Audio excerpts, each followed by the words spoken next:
From here on out, every foul is flagrant, boy. Let's go.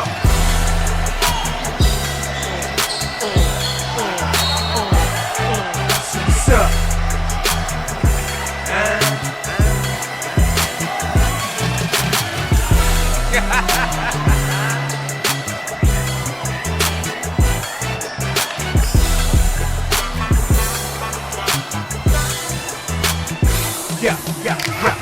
Came in a chokehold, more balls than Esco. All right, maybe you are now tuned into the chat room, your favorite baller's favorite podcast.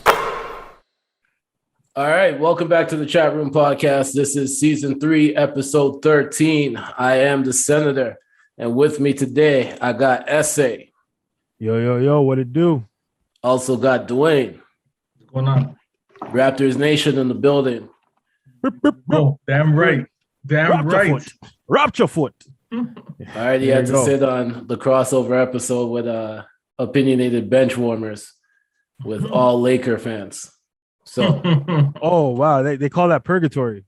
Oh man, it was crazy. It was crazy. Well, actually, I think the Lakers locker room's purgatory right now. So much mess going on over there. We'll get to that. But gentlemen, how you guys doing today? I'm feeling good. Fantastic. 6-3. Feeling good. 6-3. So let's get to that to start off. Raptors started off the season 1-3. 5-game win streak at the time of this recording. Mm-hmm. What do y'all thinking about the Raptors right now? I mean, obviously, our defense is pretty much leading the way. You got Gary Trent is leading in steals. No, I think he's 4th in steals in the entire league. And he's leading our team in steals. He's got 24 steals, I believe. I mean, the defense is just clicking. Everyone's playing well. Our bench players, obviously Fred VanVleet, out of his mind right now, shooting. And that mid-range, he looks like he's been in the lab working on that mid-range jump shot. That mid-range, he barely misses. I don't think I've ever seen him shoot mid-range like this. Oh, yeah. I don't think I've ever seen him shoot such a high percentage mid-range. And OG, usually, yeah. I mean, OG, he's playing out of his mind right now. OG is making a case for most improved. I know a lot of people are saying Tyler Herro's on pace, and yeah, he's balling up, but we can't forget about OG. This is the most complete I've ever seen him play. Just to piggyback off what you said, like Raptors have always been kind of like a defensive-minded team. Nick Nurse kind of lives in the defense. So our defense was never really a big issue. It was more just kind of transition, kind of like ending the game strong, like whether it's going into the half or going in or ending off the 4th. Sure. I think a lot of people counted us out because, our fearless leader, went to South Beach. Our supposed next star is kind of not playing right now. And OG and Van Fleet's kind of taking up the mantle, and then OG kind of had to step up where Siakam kind of is resting. And we haven't seen these guys kind of had to take on that lion's share of responsibility. And while we may have started off rocky, and as soon as we started off rocky, we already counted us out like without even giving us a fair shot. It's good to see these guys kind of step up into their role. And like you said, Van Fleet coming with the crazy mid game, OG fighting for MIP. So I didn't really doubt my team. Because I know that whenever we're not making big moves for big stars, we're working on something else in the interim. You know what I'm saying? Like Masai's Masai. And Toronto's culture. Like we were always that team that even if we don't have a big superstar, we were good at developing our players. And a lot of people I used to call us the Toronto training camp because a lot of people would come through, develop, and then leave and win championships. But it's good to see us actually still be in the conversation. I think so. I said this on the preview that I have Raptors in the playoffs, but a lower seed. So I had them in like the 7-10 block. Playing block. Yeah, I'm still sticking to that. I still think that they're not at the quality of the top teams in the East, but it's great to see OG stepping up. Just dropped his career high 36 points 2 games ago. Van Van Vliet Vliet had 33. Van Vliet playing crazy. He had that one game where I think he had like 17 assists, which was his career high, even though they lost that game. It was just the fact that he's getting more comfortable being that facilitator instead of because Lowry was the floor general. And it's growing pains, right? It's going to be growing pains. But I think there's 3 standout players. Ken Birch has been playing amazing. Scottie Barnes. Yep. Scottie Barnes, which everyone was questioning why they drafted him. He is now the most points per game for the rookies. There we go. And Mahailu has stepped up a lot. So those 3 are like my standout players for the Raptors in this early 9-10 games that's happened already. But it's a long season. So it's all about consistency. Fred said you don't play for the playoffs in November. He said that the other night. He's like, they got a long way to go. However, get too excited. However, we still got to get Siakam back in full force. Yeah. We have a young core, you know what I'm saying? So endurance is on our side. And I think as the season progresses, we'll just get more and more comfortable. You know what I'm saying? The mere fact that we adjusted so quickly, so early, I'm not going to go crazy and say, oh yeah, we're definitely going to be in like top 3, but I think we'll edge out the playoffs. I think we're going to hit that six seed. That's my prediction. And some people may call me a prisoner of the moment, but you heard it here first, right here. I just think 6 seed. You said it. You said one part. You said the integrating of Siakam back into the lineup. That's going to be a growing pain because right now we know who we look at as for the closer of the team, right? Yeah. And when Siakam comes back, do we go back to the fact of thinking that he's the closer, or do we still leave it in Van Vliet's hands? You know what I mean? I actually don't think I think what's going to happen is they're going to have Siakam kind of off the ball. Oh, yeah, I think sure. they're going to use him as a floating option. Like he'll be sort of off to the corners, kind of floating around. But I think once they try and integrate him, what they're going to do is they're going to keep things as is. They're going to keep things status quo. It doesn't really make sense to have him take the ball when everyone's clicking right now. It's just working well for us because our 2 main scorers right now are OG and Van Vliet. And those guys are playing really well off of each other. Van Vliet is finding everybody on the floor right now. Gary Trent, if it's OG, if it's even Ken Birch is kind of that floater right now. So if you have like a guy like Siakam, we know he's a slasher. That's what he does. I think a guy like him would just be better served to just kind of be off the ball, like just kind of float around, see what's going on offense, and then make your move. Like Siakam is one of those guys that I think would be really well, like making back cuts, off the rolling off screens, things like that. With the type of team we have right now, we're a very fast basketball team right now, and we're really good at getting in the passing lane. So I think having a guy like Siakam do that serves better than him having the ball in those closing minutes. I think we all agree with that, but that max money speaks difference. That's where we get into the issue, right? I think Nurse will figure it out. I think he'll try and balance it out. I hope he does. I couldn't guarantee he will, but I hope he does because seeing how stubborn he is in other situations, like especially during postseason. Once he has a certain idea in his head of how things should be, no matter he has a tendency to kind of beat it over the head. And I hope that this early success and what's demanded from the league right now to compete, he does kind of take that in mind and doesn't like kind of blow up the whole system in order to make room for Siakam's contract. That's what I feel, right? That we should be playing basketball based on like what's needed and not what's we paid for. You know what I'm saying? For sure.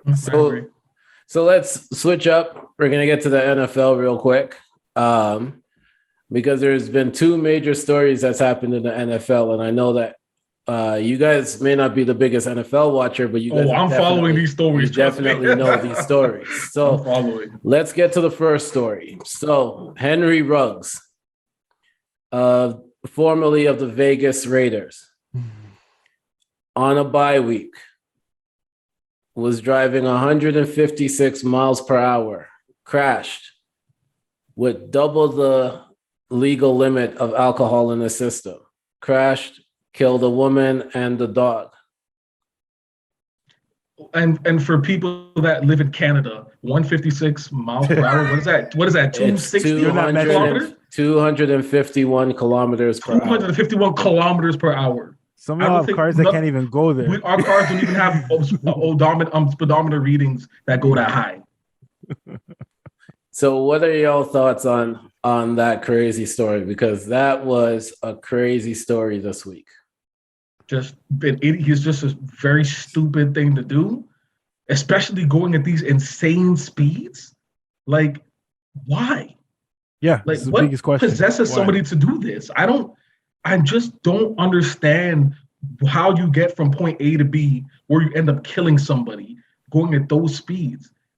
This guy is making millions of dollars.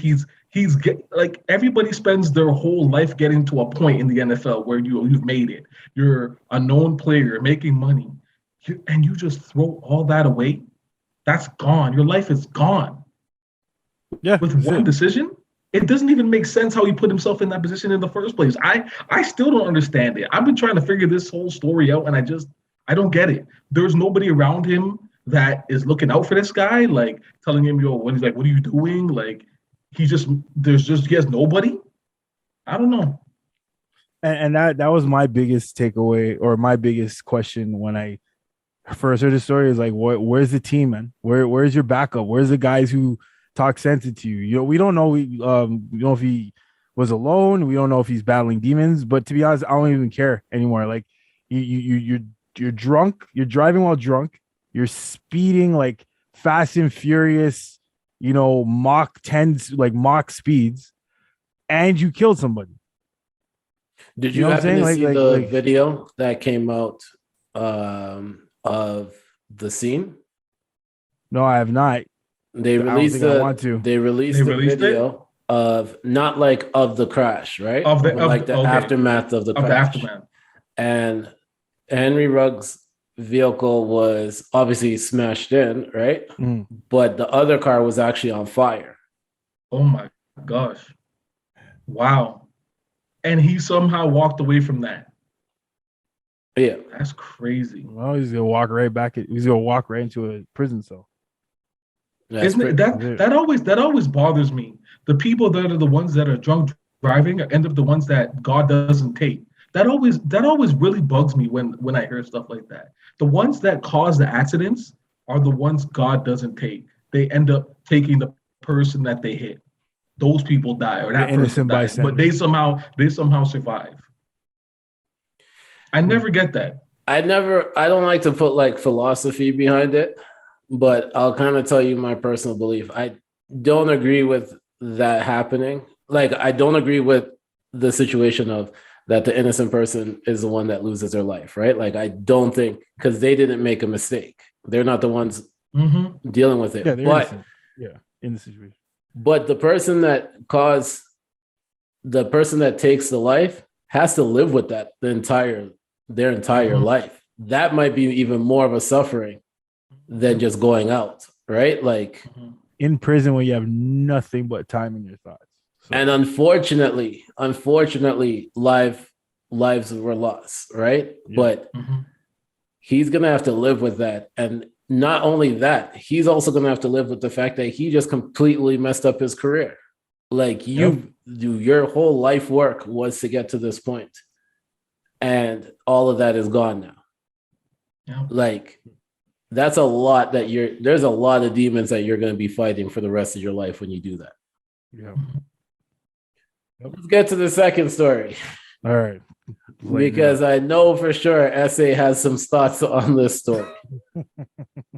Aaron Rodgers has been ruled out of last Sunday's game because he tested positive for COVID. John Wick. After saying that he was immunized. Then it came out that he's not vaccinated and was doing all the activities that a vaccinated person could do, all that stuff. So then the Keep question that came, same energy. and then the question came up. There's Kyrie, there's Aaron Rodgers. One clearly says that they're not going to get vaccinated. They're not playing because it's in New York, and New York has that mandate. Then you have Aaron Rodgers, who lied about being vaccinated and put his team at risk. And if you don't know, the last game, there was 3 players that were out due to COVID. So you even played what? So while they were out, he was playing, and that was the game against the Arizona Cardinals. Devontae Adams was out, Lazard was out. Like 3 of his top 4 wide receivers were out due to COVID. What are y'all thoughts on that? If this was Kyrie, the league would have already like given him the what was that Miami player who did the racist stuff online? Like Kyrie would have already been banished to the shadow realm, like as soon as the story hit. So what you're gonna see is you're gonna see white privilege in full effect. You're gonna see a lot. You're gonna notice. Remember, all I say is remember the entire media week when Kyrie refused to get vaccinated, and see that compared to the response to this, because this is worse. At least Kyrie owned it. This man lied. This man played, and this man still played while other people were not playing for the thing he lied about. Also, remember, he's the reigning NFL MVP. And he just put his team on blast before the season even started. So I want y'all to keep that same energy. I want all those media pages, all those memes, all you podcasts. Oh boy, I'm looking. I want to see all y'all have to say about this, because Kyrie got flame broiled. So I want that same energy for real. Yeah, honestly, when this story came out, I was laughing. I'm like, this can't be real. I know I saw this guy at some rapper's Halloween party. This guy's he's been having fun. Who knows how long he's had COVID? We actually don't know. That's the thing. So the contact tracing and this is going to be funny, because they're going to have to go back at least a week to figure out how much people this guy has gave COVID to. We don't know. But he was living his life like nothing was going on. Like, oh, I don't have COVID or nothing happened. This guy knew full well he didn't take the vaccination. But it's the way he used it. He's immunized. He didn't say, everyone says I took the vaccine. Yeah. And that's the thing. So he in his mind, he didn't lie. That sounds like you talked to a lawyer first. That's what it is. What word can I use? What word can I use to he kind of skated around it. He didn't tell you what he was immunized by. Exactly. That could have been like the immunizations that you get when you have to go to school. Exactly. Like the Hep C immunization stuff like that. Measles. He could have been immunized for all that other stuff. He could have had his Hep C shot, measles shot. But he didn't say he had the COVID vaccine. He didn't say vaccinated. He didn't say that. My question is he the only one? I know. Like that raises the question. Who else was immunized in the league? That's a really big question. And I guarantee you that as this story breaks, more people are just you're gonna see it. This just opened up the floodgates. Like, oh yeah. Oh boy. Because this is not like this. This is not like, and this is no disrespect to the offensive line, but this is not like an offensive line player that people are kind of like, okay, cool, right? They're there. No. Yeah. Like they don't get the face, they don't get the media, they don't really get the interviews, they don't get anything. So if one of them came on and it was like that, it would have been like, oh, okay, cool. But your reigning MVP pulled this off. I mean, it would have only been worse if it was Tom Brady. Oh yeah, it's the equivalent of like a guy like Giannis Antetokounmpo or like a Luka Doncic or like the face or of LeBron James doing that, or LeBron. It's the equivalent of those guys saying I'm immunized and they actually didn't take the vaccine and lied about it, and they played. They played a couple games. That's what the equivalent is. It's crazy. That's the face of your franchise lying about something that's against the law. It's against the law. Just when the NFL was cleaning up their image with Lift Every Voice. And then you had 2 crazy articles come out in a week. This is insane. But we definitely will be following the story because I guarantee more stuff will come out. Oh yeah.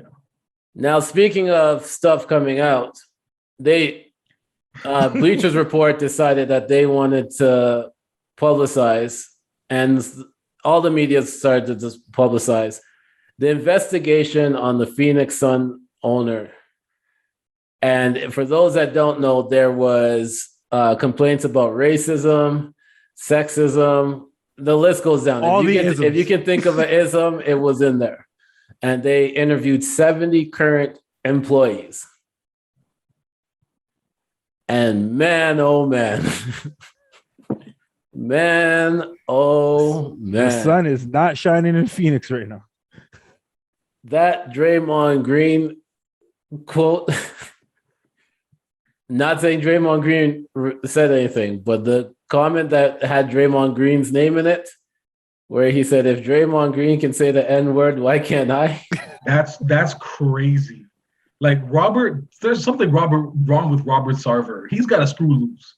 Like, he didn't see what they did to Sterling.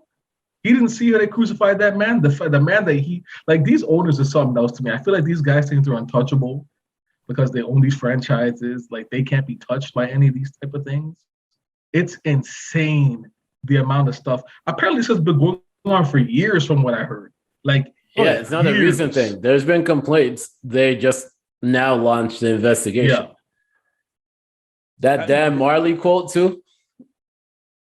Oh my gosh. Holy, like he was on one, yo. They played him one Snoop song and he was on one. I'm not up to date on all the drama because it's like this is literally fresh off the presses. From the little I do know with like the recruitment efforts and all that stuff. All owners should be nervous right now, man.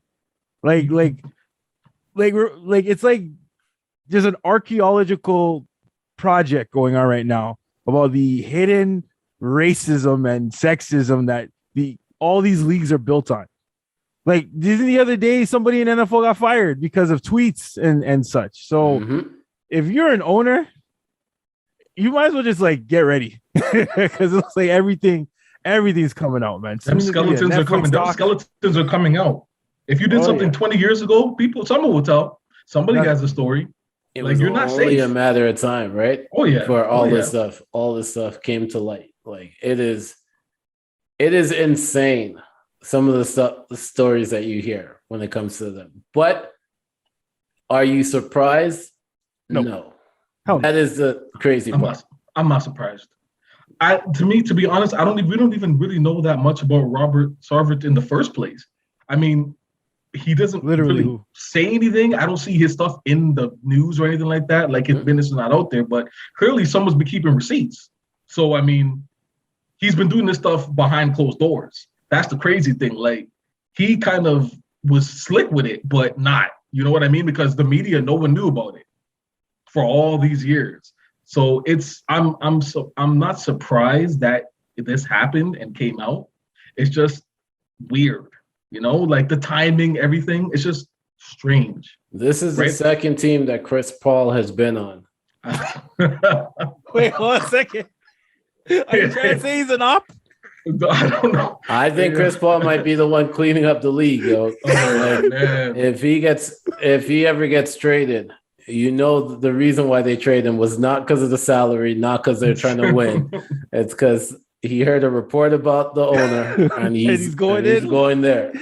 He's going in. He's a 21 black hero. Yeah, I mean, he's been a rep, right, for a few years. So I mean, it is his job to look after, basically, in essence, the NBA, to make sure everything's going on, everything's status quo. So if anybody has inside sources and can get the story to the right people without incriminating himself, it's a guy like Chris Paul. We know who it is. It's Chris Paul. This is insane, man. The stuff with the strippers is what really got me though. Man. Oh, the strip. I'm like, is that how James Harden got to Houston? Oh my God. Is that the recruitment efforts we didn't hear about? Let's talk about James Harden for a second. Yeah. If there's one man that hates the new rules in the league, man, it's James Harden. I called it. I called it as soon as I think I said that in one of our earlier pods. I said when we were talking about the rule change, I said the person this is going to affect the most is James Harden. I can't tell. It's pretty much almost every possession he goes to the basket, he's trying to get those foul calls. I said if anyone, and when he shoots the ball, the step back, usually he goes into to try and get that. And he used to get those calls. Yeah. He'll put his body into you when he shoots. You get the call. James Harden gets the call 90% of the time. That's what he built his game on. You take that away, what do you have left? And it seems like he's having a hard time modifying. It seems like he's having a hard time adapting to this new way of calling the game. For sure. Can he adapt to it? Maybe. He's a great player. Is it going to happen anytime soon? Probably not. It's going to take some time. But time is not something I think the Nets have. You know what I mean? Damn, they don't want to put themselves in a hole at the beginning of the season. They don't want to put themselves in a hole. Everyone's getting exposed. Harden can't get. Harden was living off fouls. Owners were living off like sending strippers in for a baby mission. LeBron's body is not what it used to be. It's like everybody's getting exposed right now. Curry shooters are the ones that are. Yeah. I know, but I'm saying it really hit those guys at the beginning of the season. Them 3-point shooters, they were hunting for them shots, and they weren't getting those calls. Luka, it's I like it. I like the new rule. I like the new rule. I like it too. It makes the game better to watch because these guys are just flopping for everything. But damn, man, like you're seeing when you see some of these guys get hit by it, and you're just like, it's like Space Jam. Yeah, it feels so weird, yo. It is weird. It's like they lost their powers. You know what I mean? For sure. Yeah. They lost their powers. The Monstars took the powers, yo. Now, this is a weird one. Okay, Derek Fisher. Oh, I actually want to talk about. Yeah, this is what I want to talk about. Derek Fisher was on a post game for the Lakers. And on the show, decided to call Russell Westbrook Russell Westbrick. Freudian slip. I mean, he's not wrong. Shout out Joy and Dane. he's not wrong. What are y'all thoughts on the name being brought up on media for? And I feel like this is not going to be the only time that you're going to hear this throughout the season, because you still see like Skip will bring it up all the time. He'll call him Westbrick. But for like a former NBA player to be calling another NBA player that on a post game, a former Laker too, on the post game of a Laker game. Do you think it's going to catch on more now? Do you think we're going to see this a lot more throughout all the other shows? The thing with LA, you give them a little flicker and they'll take that and create a bonfire. Like it's gonna catch on, especially if he keeps playing that way, where he especially when he has a bad night. You might actually hear Staples Center chant Westbrick if he's having a bad night at a home game. Because you know LA will turn on you on your own team the minute they're not performing. So I hope it does, because I agree. I agree that he's a stat pattern. I agree that he's an individual player. And I agree that with the amount of shots he chucks up to the net in clutch time situations, being the point guard, he has earned the moniker of Russell Westbrick. And Joy, you feel free to come here and debate. Matter of fact, I'll go on your show and debate. Right? Because I saw her try to defend him, say like, oh, you know, Derek Fisher was carried to those rings. You know, he was carried to those. At least he got rings. That's all I'm saying. I'm saying it was appropriate. I think it's nuts anybody who defends against it, though, for real. Okay, I will say this. For him to say that at that moment, it probably wasn't the best time to say that. I will say that. It was a little disrespectful to say that, and they'd be like, "Oh, like he made a mistake," type of thing. That's like you can own that. I'd have been cool with it if he owned that and not like said, "Oh, Westbrook." Yeah. Like, if he said Russell Westbrook and owned that, then I know, okay, he's trying to get something across. Probably not the best time to do that, but he's not wrong in saying that because Westbrook has been struggling from the field on that team. So he's not wrong in saying that. The moment he said it, the timing, to say it on air, live like that, probably not the best venue to do that, but he's not wrong. And I think Fish did start something, like Sean said. I think the Lakers fans got ammo now. And the next bad shooting that he has, Westbrick, that'll be the whole state. It's all about Westbrick. Yep. Did you get here? So I think Fish started something. I think he inadvertently started something. Damn, even when you're away teams, people are gonna start bringing bricks to the Lakers game. Oh yeah. Any game in OKC. Good Lord. The game in Houston. Boy. I don't know. Hey, we're talking about Derek Fisher, right? This man is not, shy when it comes to speaking his mind. So no, he just better be shy when it comes to speaking one person's name. Oh my God. Don't do that. So speaking of Lakers, Carmelo Anthony might be in the running for Sixth Man of the Year. Might be the front runner of Sixth Man of the Year right now because he is lights out when he comes on the court. Do you think that he will stick on the bench for the whole season, or do you think at some point they're going to insert him into the starter? See, guys like that. Guys like Carmelo Anthony, a little older. I mean, we know he's a great scorer. I think because he's not the young guy he used to be, I think he is the type of player that he can help that second unit off the bench. He can be that leader for them, get that scoring punch going. I think the guys like him are better suited coming off the bench. Ginobili was one of those guys in his prime, really good scorer, close to 20 points a game, and he was off the bench.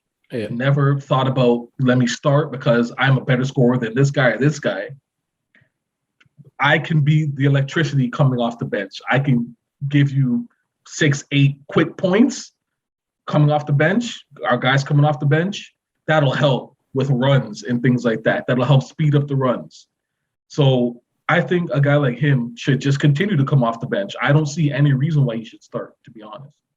I just think he should just play his role as it is because it's working. It's working for him. There's no need to modify that. That's true. I agree that too. If it ain't broke, don't fix it. And how about we wait to see them play like some serious contenders? You know what I'm saying? Like he's doing this against what, Houston? Right? Like wait till he plays them and then everybody can go nuts. You know what I'm saying? It's like it is funny because whenever Raptor fans celebrate early successes, we get ridiculed. Oh, it's just a season and champions of the first week of NBA league. But then when Lakers achieve like early successes, it's like, all right, let's just like pull out the trophy from now. You know what I'm saying? I think everybody needs to calm down. You know what I'm saying? Just let's again, just like the same thing. It's only been 10 games. I think Carmelo Anthony's playing amazing. He's probably the only reason why the Lakers are still in there right now. You know what I'm saying? Even though they were playing bottom seed teams.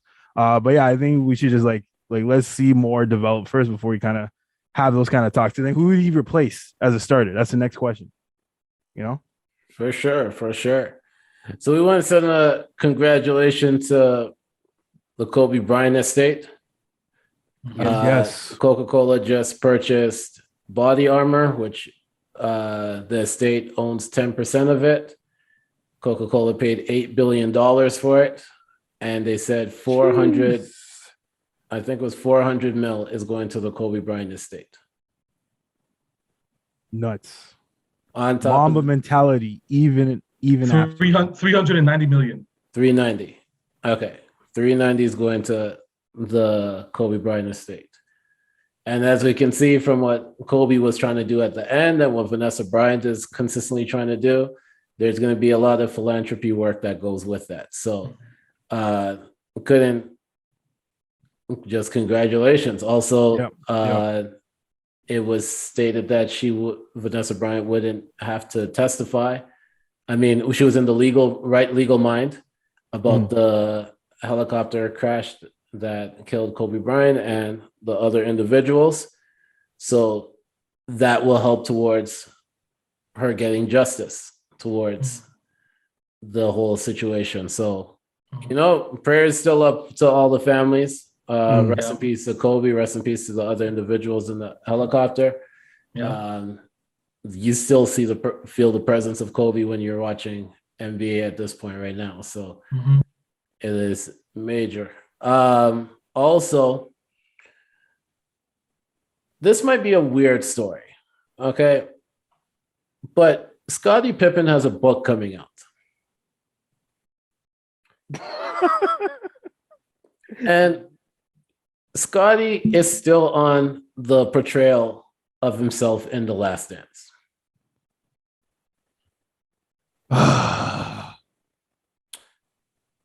So Scottie has some parts where he's trying to make MJ look bad in his book now. Okay. You have any excerpts? I don't have it off the top of my head. I'm actually going to look it up right now. But while you're doing that, finish. Yeah. Why won't Scottie just chill?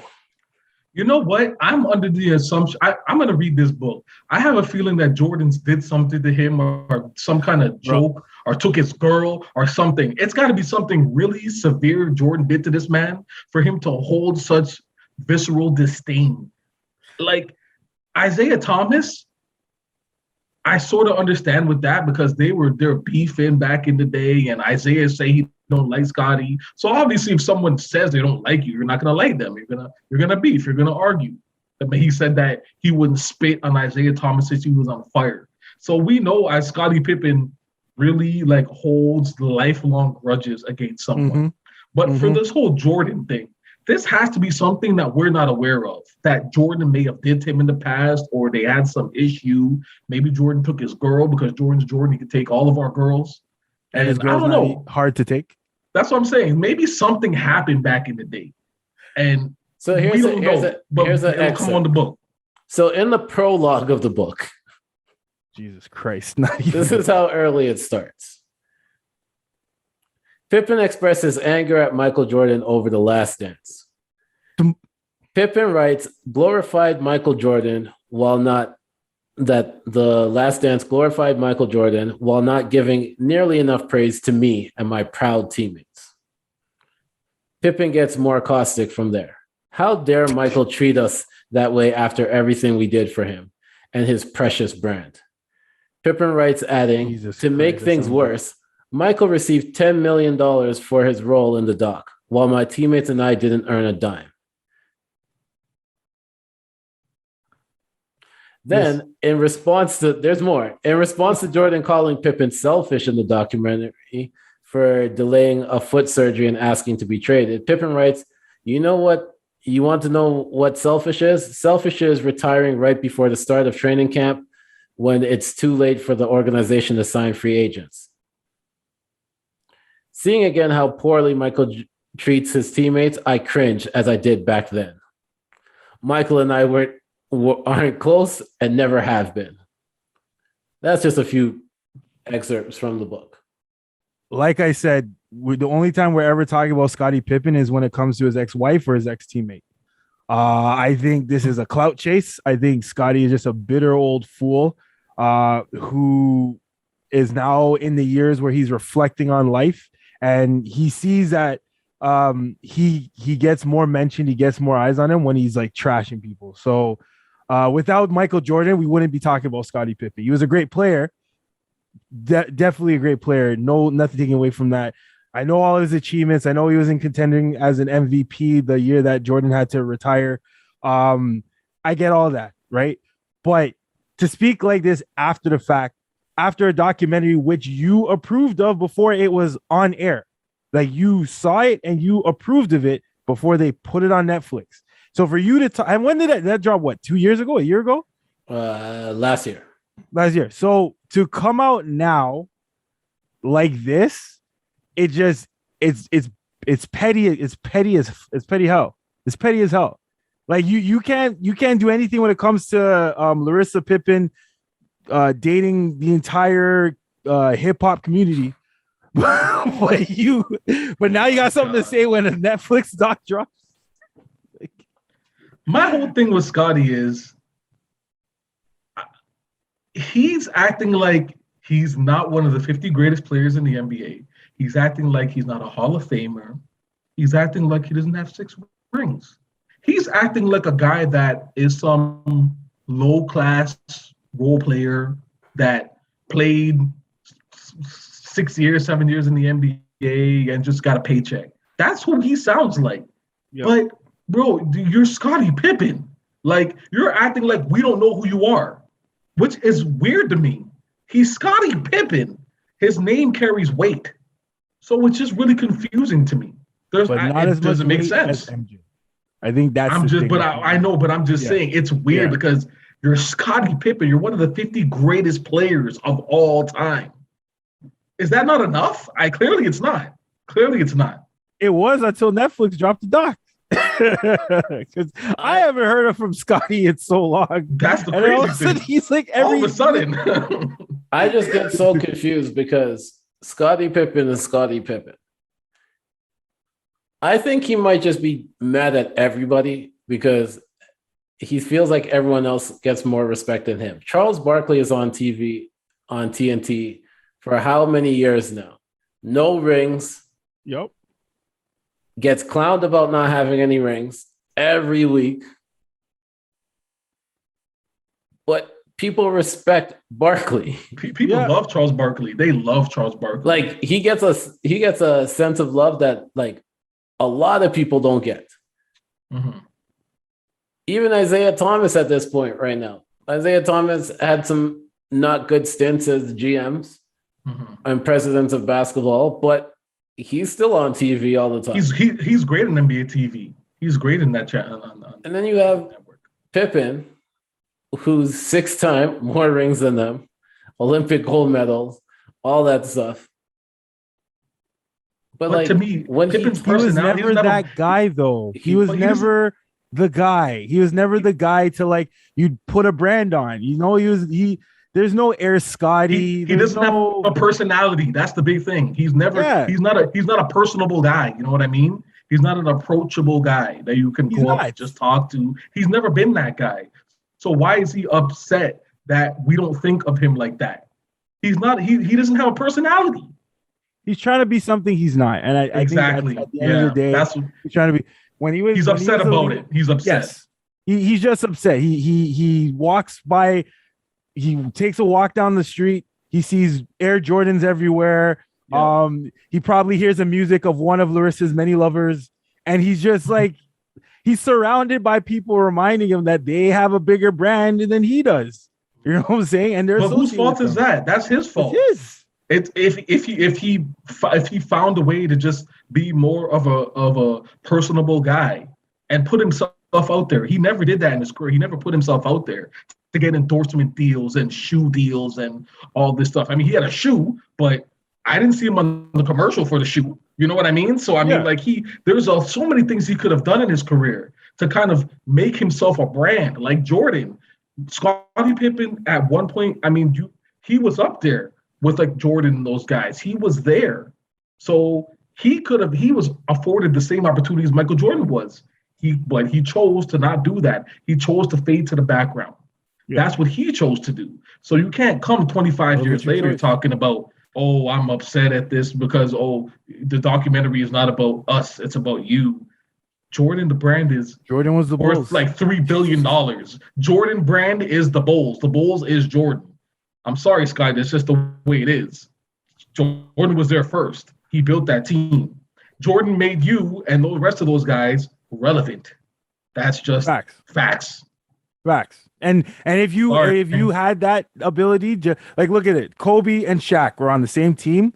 Shaq's brand is apparent, Kobe's brand is apparent. When I see a Kobe documentary, I don't give a fuck about Luke Walton.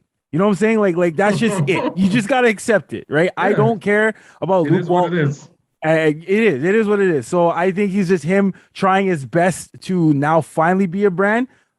A little too late, and all this just make you look like is a bitter fool. That's it. And I won't buy the book, but I'll definitely check out the clips on Google Books. Yeah. So, Unguarded, Scottie Pippen's book coming out soon. All right, we got two last things, and the first one I want to say is just prayers up to EJ. We watch him all the time. Probably one of the most respected people on TV doing sports, all that stuff. If you don't know who EJ is, that's Ernie Johnson. His son passed away. Yeah, rest in peace to Michael. Prayers up to Michael Johnson, and prayers up for EJ and the family. Mm-hmm.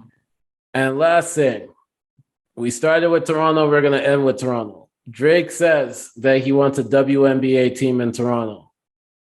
Your thoughts? Why not? The thing, I mean, Drake doesn't. I don't think Drake has. Actually, I don't even know what it would cost to get a WNBA team. It's obviously not as much as an NBA team. So maybe Drake couldn't put the money together for it. It's not impossible. It's not impossible. I think if he can get a backer or if he wants to do it, it's not impossible. And it looks like he was recruiting Cambry. So he's a guy that can recruit these ladies to a Toronto team. That's the thing. Drake is an ambassador for the game. Mm-hmm. Oh, he's still an ambassador? I think for the Raptors, I think he's still the ambassador for the Raptors. Word? I don't think that title's gone. He's still the global ambassador for Raptors. So, I mean, if he wants I thought he said the global ambassador for the league. Because no, not the league. For the Raptors. Yeah. So no, I mean, it's a joke because he represents other teams just as much as he represents he's a global ambassador for NCAA, not for. I don't see why not. I don't see why not. If he's serious about that, and it's not a joke. I don't see why not. Why not have a WNBA team here? I'm sure, especially in Canada, in Toronto. I mean, I think so. That's the thing. I don't know. I'm sure, there's a lot of girls. There's a lot of girls that are hooping a lot more now. I know that. There's a lot of girls who. Then I'm watching the NCAA. There's a lot of talent coming out of those girls colleges. So if they can have a team as a place like Toronto with the Canadian girls, look at girls like Kia Nurse, the girls that were that good when they were younger. I mean, having a WNBA team here, that just gets a lot more. That's a lot more recruiting for the WNBA in this country. Yeah, it'll help a lot. You'll have a lot more people trying to get into the WNBA. I think that helps the brand, if anything, moving it over to Canada. That gets a lot more rise in the WNBA. That's more money. It's more money. A guy like Drake in the WNBA think about the endorsements, the branding. If a guy like Drake is in the mix of that, people follow Drake. Yeah. Yep. For sure. That's it. What do you think? So that'd be huge. I'm still caught on Drake still being our ambassador, but overall, I definitely think it is a smart move. It is a big. My only question was if there's enough of a market here in Toronto. But I noticed a lot of more NBA players are going to WNBA games now. I think they heard the cry of the WNBA not getting enough exposure, enough support, with the whole fiasco that happened in 2020, with the one set of dumbbells for the whole league. But anything that kind of paints us in a better light or it grows our brand as a city, I'm all down for, and anything that's more, even myself, I've coached girls basketball a bit. I'm encouraging my niece to kind of look into it. So even just the potential of more positive imagery and more motivation for girls to follow their passion in basketball and take it more seriously and have more support to follow that trend. That's big too. So as much as I have my suspicions of it being more than what it's being painted to be, the positive outcomes that could come from it is immeasurable. So I'm all for it, to be honest. I am. That's what's up. Also, shout out to CEBL, the Canadian Elite Basketball League. We've seen Daniel Mullings play there. We've seen Xavier Moon, a lot of people. But Scarborough got their team. We announced that earlier in the season. But Montreal now has a team there too. So the league is getting bigger. It's providing more opportunities. So magnifique. Yeah. And this has been we reached a part of the podcast where we get to promote our social medias and anything else that we're working on. So SA, you want to go first? All right, you know what it is. My personal is at Pro Chatterbox, and I have a podcast, Talks with the Chatterbox, also starring Joseph, aka Baritone Levy. We drop episodes whenever I have time to edit them properly. For example, we're supposed to drop an episode today. That might be pushed to Saturday, but we're still dropping, and that's what matters, right? No one checks the dates when they go through episodes anyway. For sure. But yeah, you can check us out on social at Chatter Talks, and on our website, www.chattertalks.tv. Dope. Dwayne. You could just follow me on Instagram, Chaz_Tenenbaum. And I made a little error. It wasn't Cambry that he took the picture with. It was Elizabeth Camdish. Oh, okay. That's who we took the photo with, yeah. We like to fact check around here. So yeah. You can follow me on Instagram at The Senator. I should be back on Twitch either this week or the starting of next week. So follow me on Twitch, twitch.tv/It's The Senator. Back to DJing live on there. Don't forget to check out the Not So Soft podcast, the last episode with myself, Kino. Nino wasn't able to make it, so we had Task on there. We had SA on there, and it turned into the Bleep Show. So just make sure you go check it out. It's guaranteed to be a hilarious episode. Whatever you guys can actually hear. Yeah, whatever you can hear, you'll enjoy it. Don't forget to like, rate, subscribe, and share the Chatroom Podcast. Don't forget to follow us on Instagram at the.chatroompod. And don't forget, just head over to the YouTube channel. Hit that subscribe button, hit that bell button, support. And, just show some love. And this has been the Chatroom Podcast, your favorite baller's favorite podcast. And we are out. Peace. Peace.